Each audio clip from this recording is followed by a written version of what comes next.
Hello everyone. I am Dr. Sosengfa Gogoi, Assistant Professor, Department of Political Science, North Lakhimpur College Autonomous. Welcome you all to my channel, ePolitica. I'm here with another module on a very important concept in political science in general and comparative politics in particular. This is about structural and functional approach. So today's module is about structural functionalism or about structural and functional approach. The objectives of this module is to understand the meaning of structural functionalism, to study basic assumptions of structural functionalism, to learn the positions of different philosophers on structural functionalism, to analyze Gabriel Allman's structural functionalism in particularly. So after you listen to this module, you would be able to understand what is the meaning of structural functionalism, what are the basic assumptions of structural functionalism, what are the different ideas on structural functionalism developed by different political philosophers. Then we will also talk about what was the understanding of structural functionalism developed by Gabriel Allman. And we would also present certain important criticisms on structural functionalism.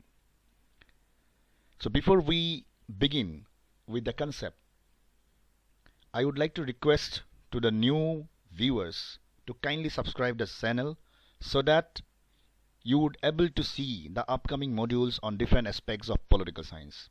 This particular approach on structural functionalism is important not only for undergraduate courses in political science but also for the master's programs in different universities. And this particular concept is also important for clearing NET examination on political science and also helpful for civil service experience. There are lots of contributors who have developed the theory, structural functionalism, in their own way. For example, Marion Levy, Robert Merton, Talcott Parsons, Mitchell, Apter, Allman, David Stone. So these are the people who have done tremendously in developing structural functionalism in political science in general and comparative politics in particular. So here, but one person whose name need to be taken care of is Allman, Gabriel Allman, because he was the person who actually popularized structural functionalism in a more structured manner. He had made a more cohesive understanding of structural functionalism and its uses in understanding a political system. So he, along with his few colleagues, for example, Coleman and Powell, they have written a few books, and among them, two of the major works done by Allman along with his colleagues are The Politics of Developing Areas and Comparative Politics and Developmental Approach. So all these two books are considered to be the most prominent works which have rigorously talked about applied structural functional approach in understanding politics or political system. Now let us talk about contributions made by some of the prominent political philosophers in application of this structural functionalism. Now in this context, let us first talk about the first political philosopher. His name was Robert K. Martin.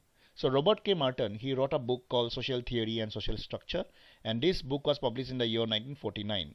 So in this particular book, Robert K. Martin was more concerned about the functions of a particular political structure.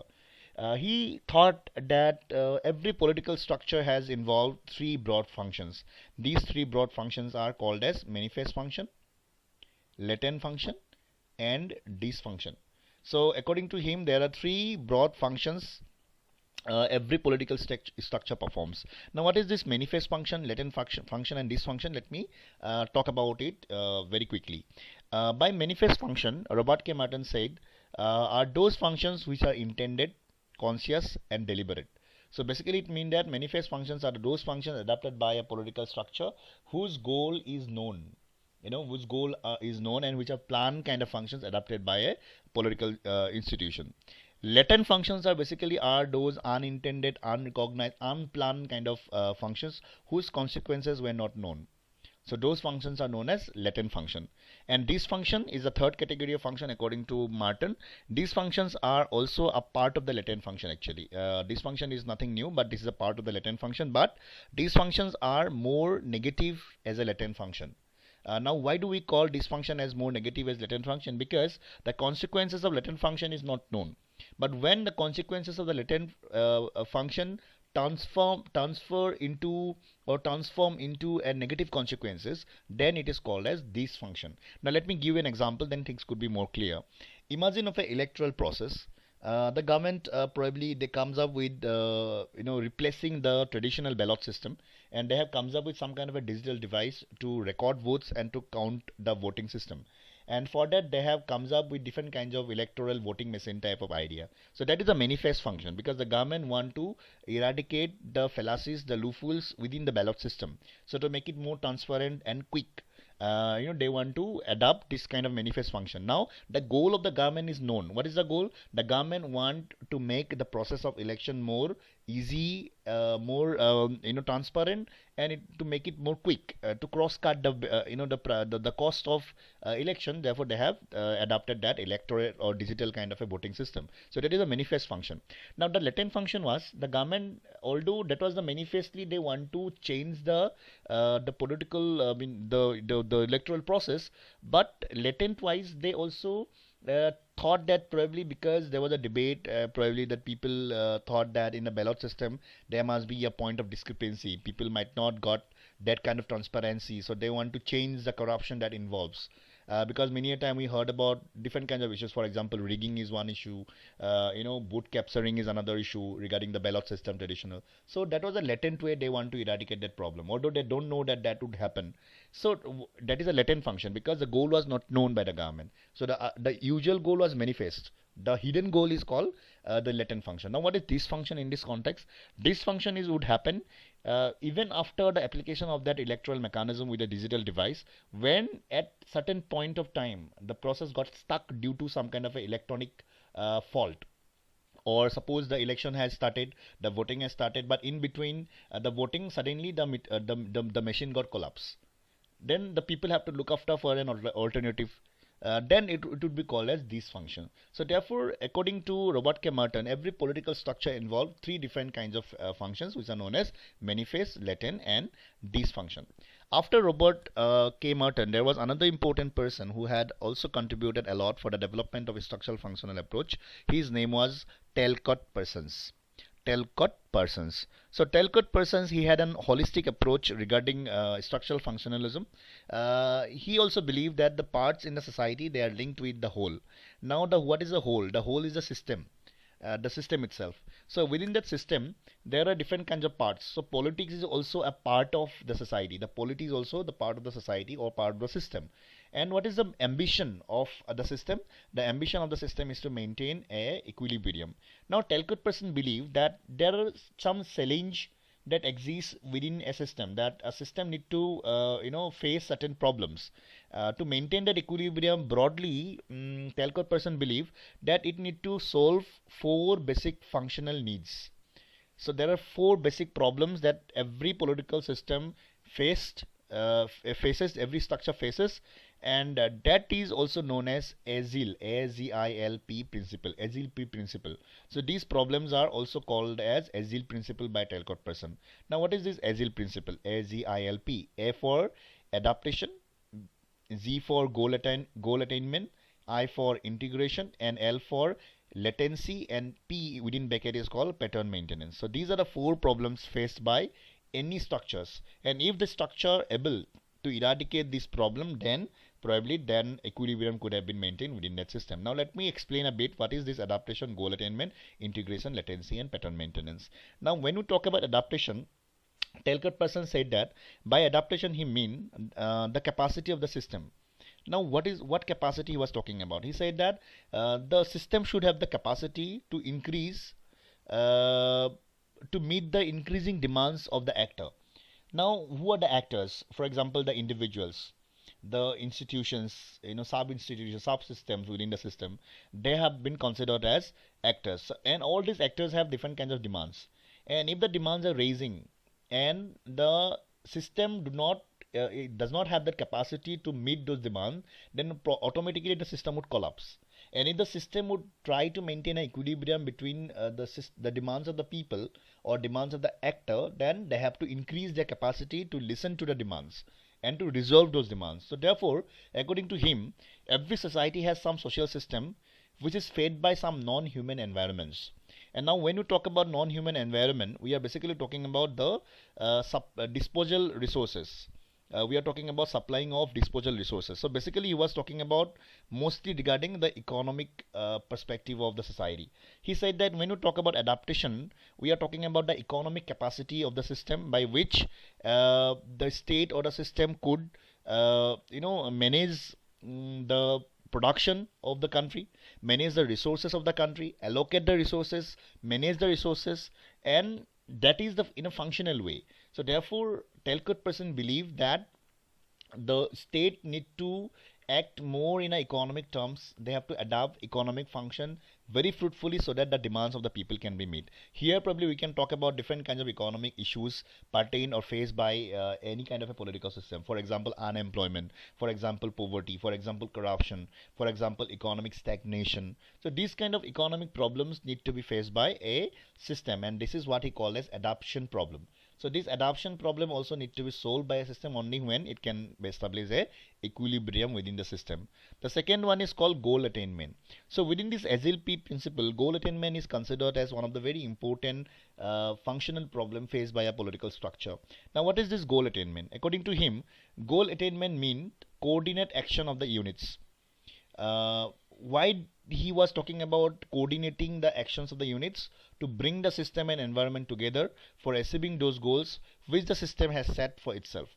Now every system has got different kinds of goals. They set a goal. For example, when you talk about India, for example, Indian government earlier they have a 5-year planning kind of arrangement. Within that 5-year planning, they plan for the next 5 years. That is the goal of the government. So within that particular 5-year financial years, they want to achieve those goals. And to achieve those goals, they need to coordinate among the units. It's not that the planning commission would decide. Now the Niti Aayog would decide, and the Indian government would act upon. Only the responsibility is handed upon the planning commission. No, all the organs of the government is responsible for that. For example, maybe in a particular, imagine that in a particular 5-year plan, the government has given importance to agriculture. Now the responsibility lies not in the hands of the Reserve Bank of India to allocate resources or to attain that goal or improvement of agriculture sector only in the hands of Reserve Bank or in the hands of Ministry of Finance. No, it is also the responsibility of the other smaller units of the political system. For example, the farmers, the farmer associations, the labor unions, the trade and businessmen, the transportation cell, the agricultural forums, the Ministry of Agriculture. So there are lots of issues that is involved. So therefore it said he believe that one of the important problem, that is functional problem faced by any political structure, is to attain their goals.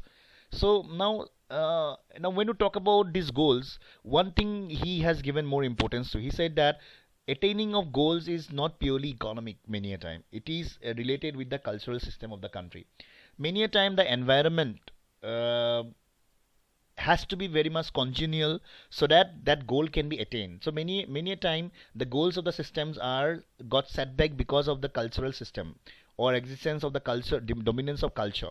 Now for example, the state therefore need to make a suitable find out a suitable way to perform to attain those goals without disturbing the cultural patterns of the society.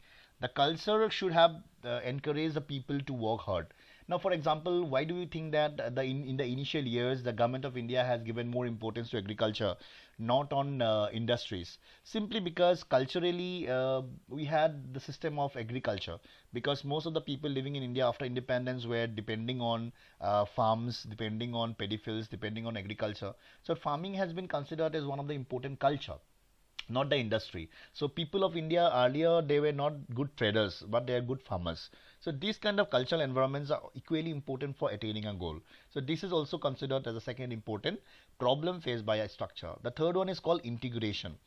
Now the term itself says integration basically mean is to establish a relationship of adjustment. Integration basically mean to integrate within the system. As we have already said that, as Talcott person at the beginning, we referred to Talcott person and said that he believed that every part is interconnected and the ambition of the parts are to establish an equilibrium. Because he said that there are different parts, the system must ensure the integration between these parts. If the units of the system are not integrated well enough, if they do not adjust with each other, then it is not possible for the system to perform properly. So many a time they need to integrate the units. And while talking about integration, he has talked about two things. One, in certain times the unit need to perform jointly, and at certain level they also need to act separately. It's not that in every time the social institution should comes up with the state, comes up together with the state and perform. No, many a time the social institution need to perform separately also wherever it is required. The last one is called latency or pattern maintenance. Now latency and pattern maintenance basically related with cultural component. uh, Now what do you mean by latency or pattern maintenance? Let me explain a bit. Now many a time a system success is dependent on how people or how the society has created an environment for people to participate with the system. Many a time people are completely anomic regarding the political patterns. They do not know what to do with the government. They do not know how to participate in the welfare system. They do not know what is the essence of democracy. They do not understand the importance of voting, the importance of making public opinion. Why it is so? Because they were not educated enough to participate in the political process. So therefore he said that there's a need of a system to maintain the pattern. Only if the system is successful in maintaining that pattern, then only a system can be considered as successful. Now, how to maintain that pattern? Uh, According to Talcott Parsons, there are three ways by which a pattern can be maintained. First one is called acculturation, the second one is called social control, and the third one is called management process. Now, what these three things are, let me explain a bit. The first one he said is called acculturation. Now, acculturation is a particular process by which we can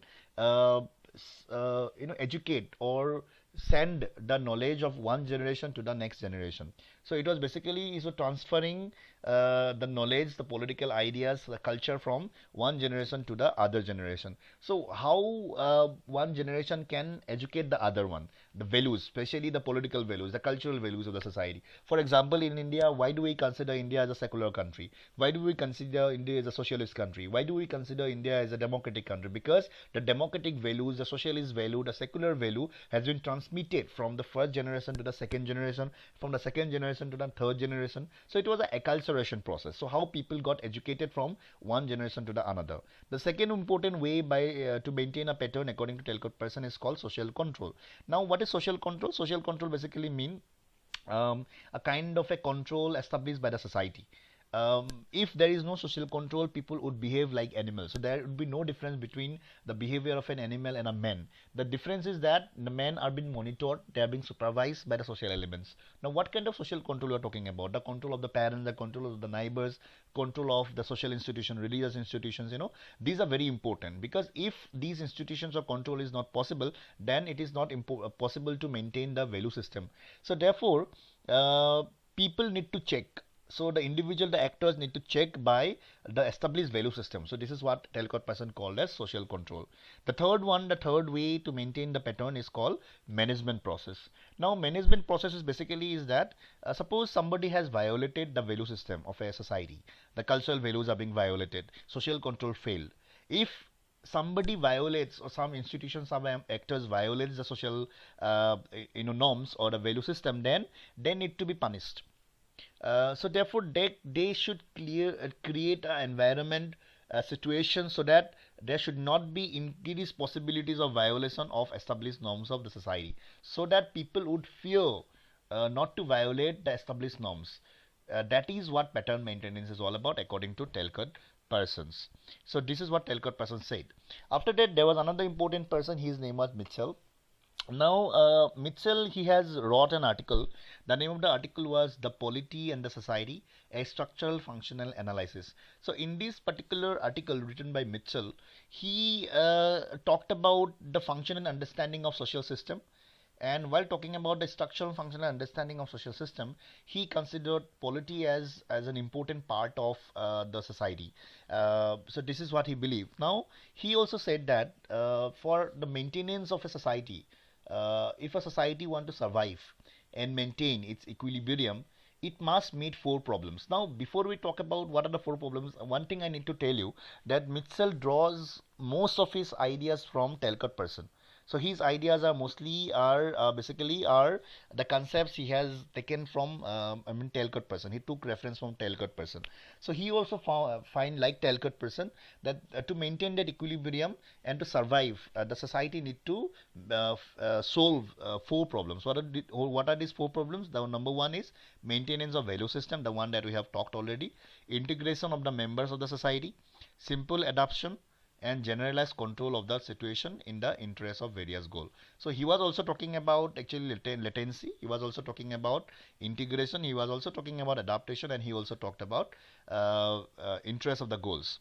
Now he believed that all these problems have been addressed by some specific subsystems or structures. This is what Mitchell is slightly different from Talcott person. These four problems are also broadly talked by Talcott person, but Mitchell comes up with the structures, which can solve this problem.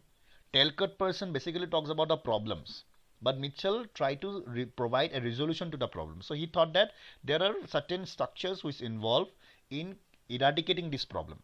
Now what are the structures you are talking about? According to Mitchell, to maintain the value system within a political society or in a society, the responsibility has been given to the family, churches, and educational institutions. So these three institutions has the responsibility to maintain the value system of a society. The second one is called stratification system.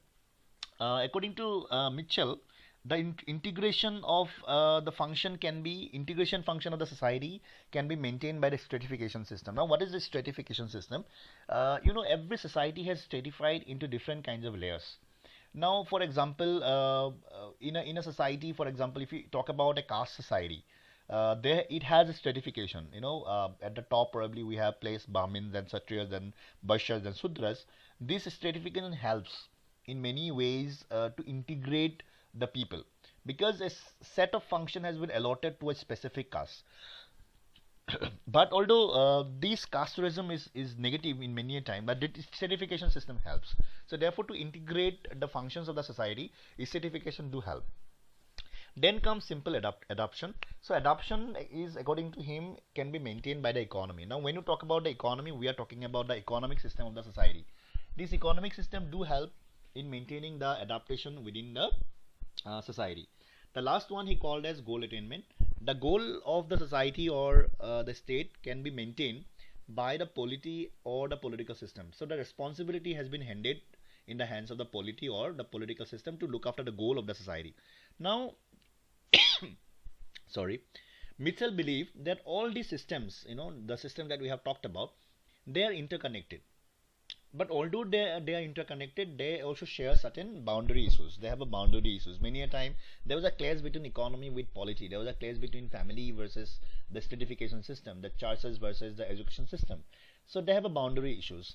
So hence because they have a boundary issue between these systems, he gives more importance to polity. So he feels that it is the polity who has, being as a subsystem, who has the major responsibility to mobilize the resources and also to achieve the goal of the system.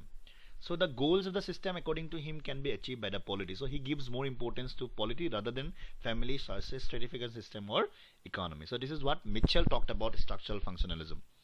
Now let us now focus what is the main contributor of this particular structural functional approach was Gabriel Allman. So I already told you that Gabriel Allman had wrote many books, and in those books he had talked about how the structural functionalism works.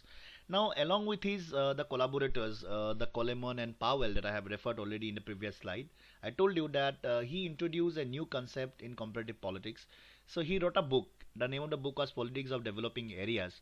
So in this particular book he talked about that broad framework to look at what is happening in the third world countries, because I told you that in 1960 structural functionalism was found as an alternative to look at what is happening in the third world, and for that the political philosophers, they try to make a new way to look at. So therefore Gabriel Allman, he has actually comes up with that alternative way of looking at the structures and their functions, and for that he has actually tried to replace the existing order. He replaced the concept of political system with replaced the concept of state with the idea of political system. So he thought that now state is not important. So what is important is the system, the political system. So he replaced the structure called state by political system. He replaced Um uh, he replaced the institutions by structures. Now he said that we cannot call institutions as important. What is important? The institutions should be known as structures. Maybe they are legal structures, sometimes they are political structure, economic structures, but all institutions are different kind of structures. Then the power of the structures have been replaced as rule. Now what is not important, power is not important. We do not have to now concern about what is the power of the prime minister or what is the power of the president. Now we have to give more importance to what role has been played by them, being as an executive, being as a legislature, how, what role they performed by these actors. So this kind of replacement was suggested by Gabriel Allman by his adoption of structural functionalism. Now his structural functionalism, uh, while talking about that, he has given four important characteristics to political system. Now, before he talks about what is structural functional understanding of a political system, he thought that every political system has got four characteristics. The first one is all political system have structures. That every political system has structure. Without structure, no political system can sustain. Then same political functions are performed by same political system. So similar kind of political system performs similar kind of political functions. For example, if you have a monarchy kind of political system, whether it is in UK or in Japan, they would perform similar kind of political functions. If you have democracy, again in different countries, the pattern or the functions of the democracy is same. The third characteristic is, he said that all political structures are multifunctional. So this is very important. He said that the work or the functions of political structures are not one dimensional. They have rather multifunctions they have to perform. And the last one is all political systems are mixed in cultural sense. So he said that political systems are not purely political based on ideology. Many a time they are mixed up with the cultural values of the society. So that's why he said that what is more important is to understand the environment. So the environment has an important aspect, effect on the existence of political system. Now, when you talk about this, his ideas of structural functionalism, therefore, because we already understood that he said that all structures, there are structures in a political system, and they have some specific functions. He said that broadly, every structure performs two kinds of functions. The first one is called input functions, and the second one is called output functions. So broadly, he believed that there are two functions that every structures perform. Now, while talking about these two functions, later in his life, along with Powell, he wrote another book that is called Comparative Politics: A Developmental Approach. In this particular book, he has again gives another important function, added another important function to the list, that is called conversion process. So at the beginning, in the first book, he was talking about input and output functions of the structures. Later, he has added the third function that is called conversion process. Now, what is these functions are? Let me explain with the help of this diagram.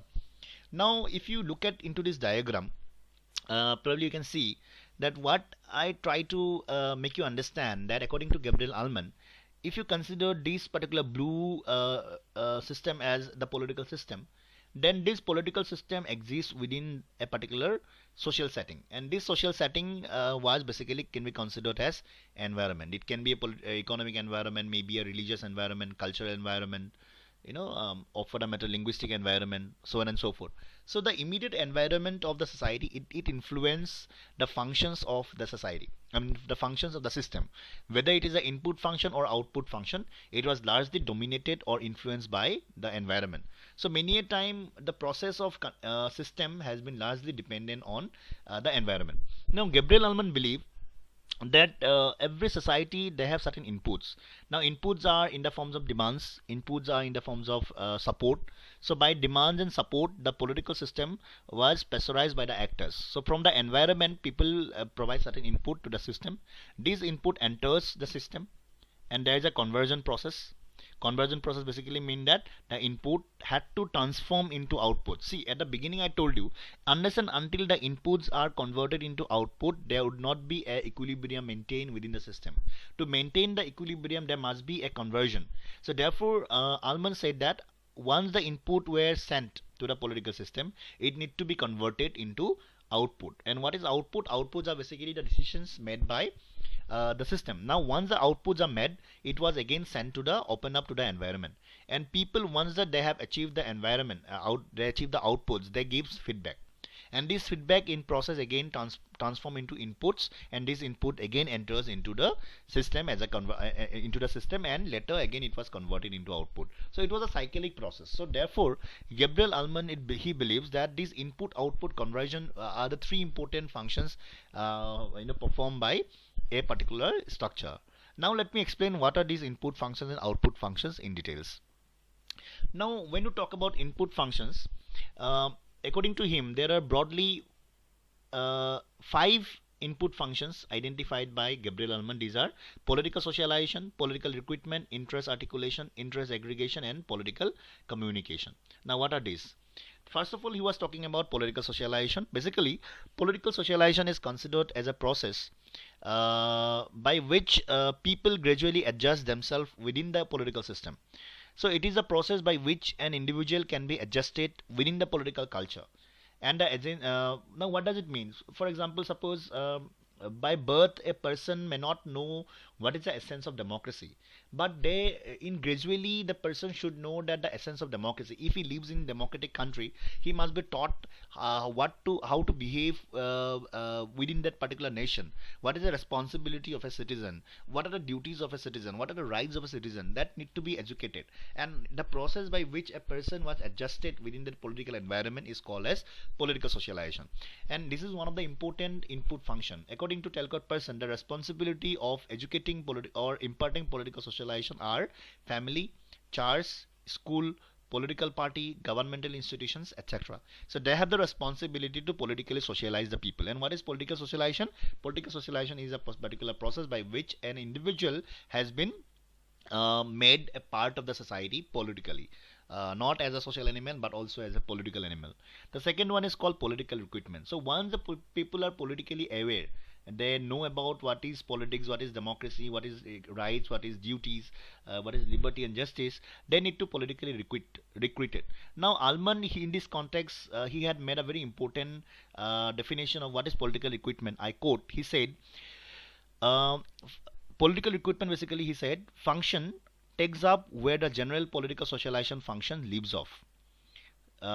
It recruits members of the society out of particular subcultures, religious communities, statuses, classes, ethnic communities, and the like, and inducts them into specialized roles of political system, trains them in appropriate skills, provides them with political cognitive maps, values, expectations, and effects. I unquote. Now, if you look at into this particular definition made by Allman, it was very clear that where political socialization function leaves, from there political recruitment started.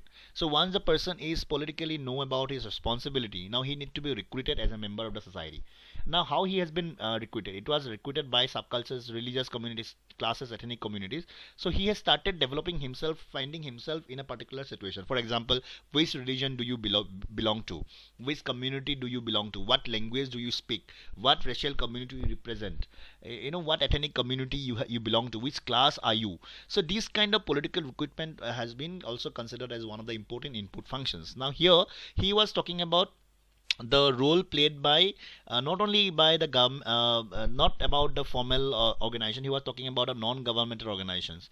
So these non-governmental organizations played a very important role in recruiting people in political matters. Now what are those non-governmental organizations? For example, political parties, pressure groups, interest groups, student organizations, they play a very important role in politically recruiting people in different roles. For example, maybe as a party worker, maybe as a political candidate, maybe as a public spokesman, maybe as a political leader. This kind of political recruitment has been made. So this is also considered as one important input function.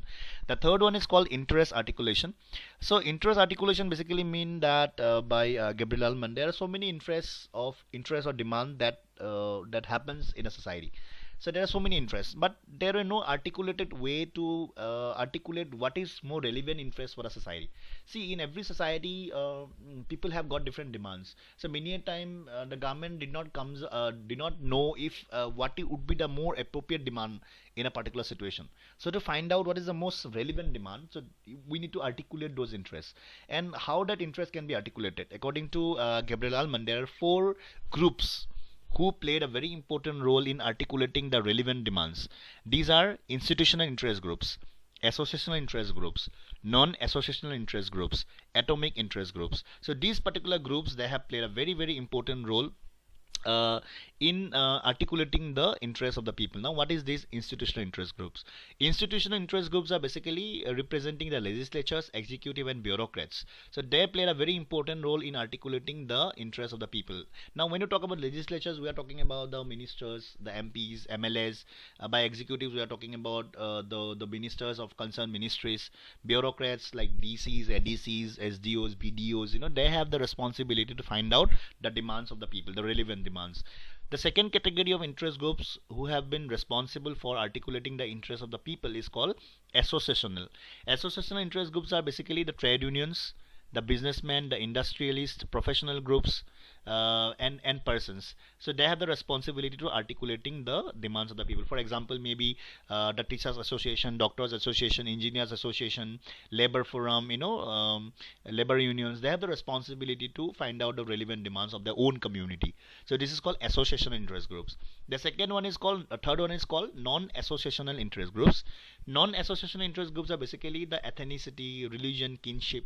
So how the ethnic community mobilizes the demands of their own community, how the religion mobilizes their own community, how the kinship, the kin, a particular race has been very important, play an important role in find out their demands. So these are non-associational interest groups.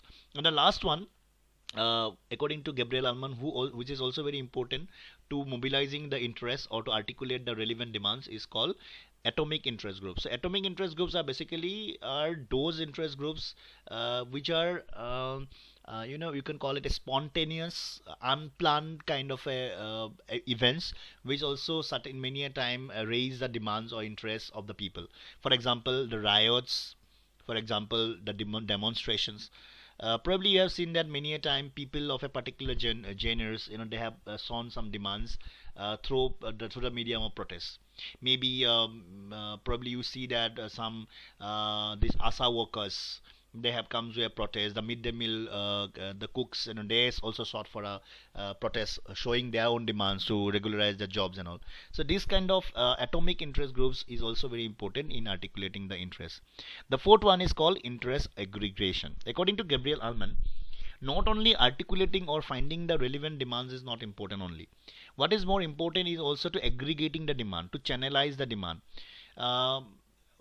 The responsibility of a certain groups is to articulating the interest is not enough to make the inputs or to convert or to send it to the political system.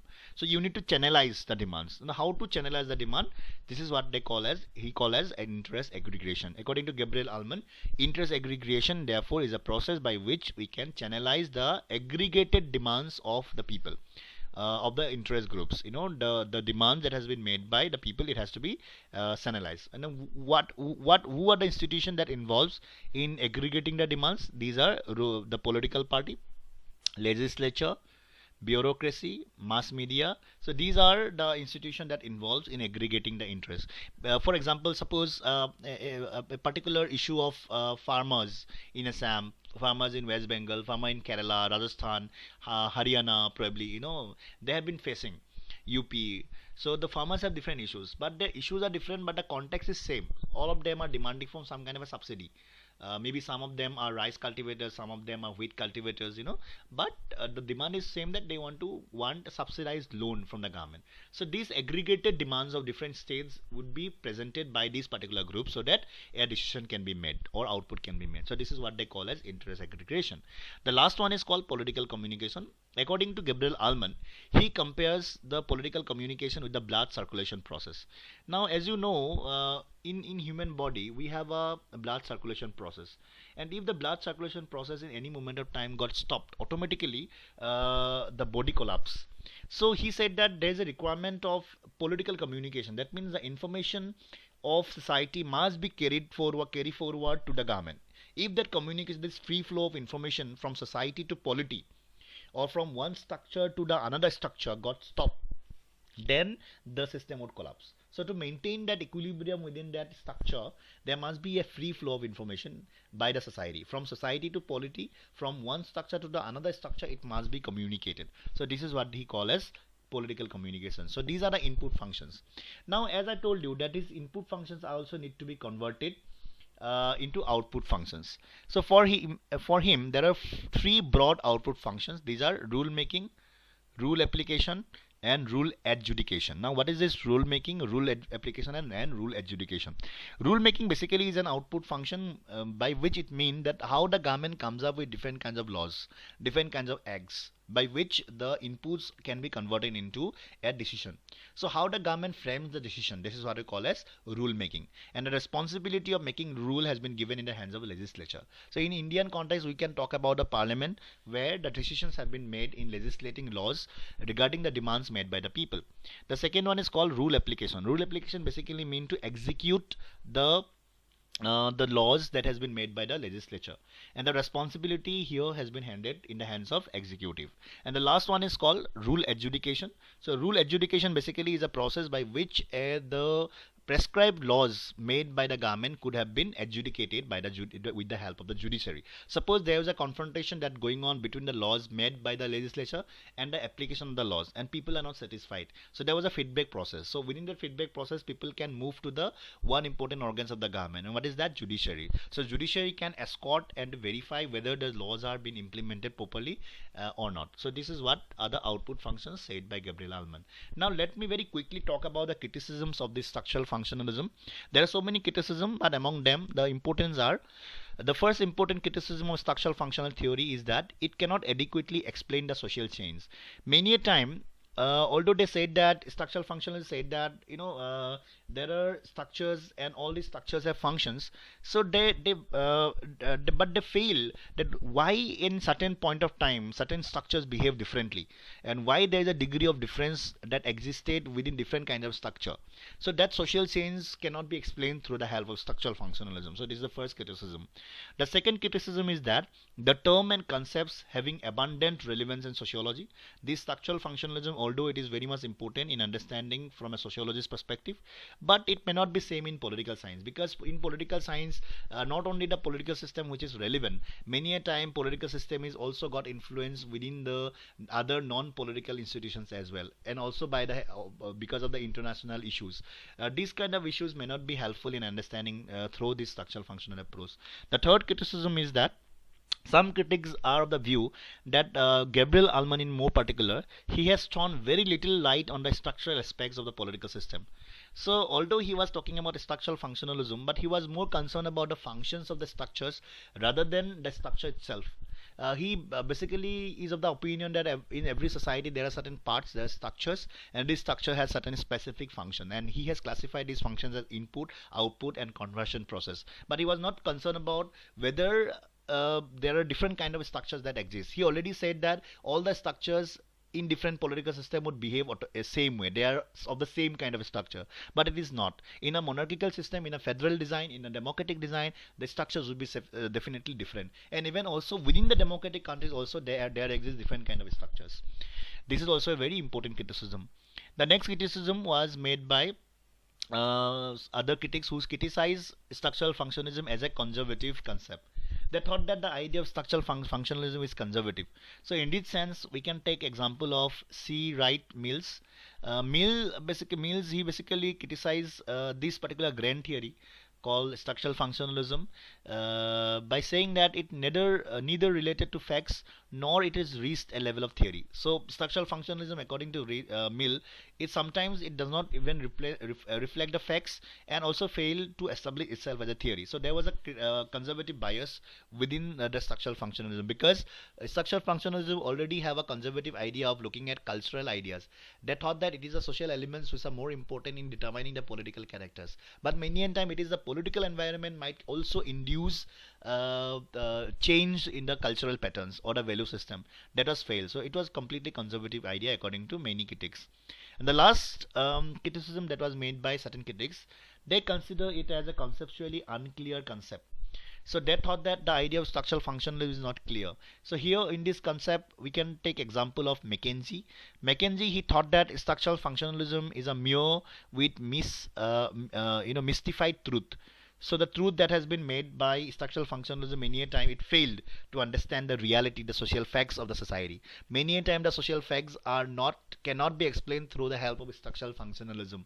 So what it has been shown might be a manifested function, the latent function could be different. So that kind of explanation was also been given. So these are the largely other certain criticisms of structural functionalism. So these are the essential reading. Please go through these readings. It would help you to understand more about this approach. So you are watching ePolitica. Thank you for joining me. Please do subscribe and share the channel among your friends, colleagues and students. And if you have any query, feel free to write me at gogoi.susang@gmail.com. With that, I signing off. I hope this would have helped. If you have any comments, query, please feel free to comment below. Thank you. Stay home, stay safe. Jai Hind.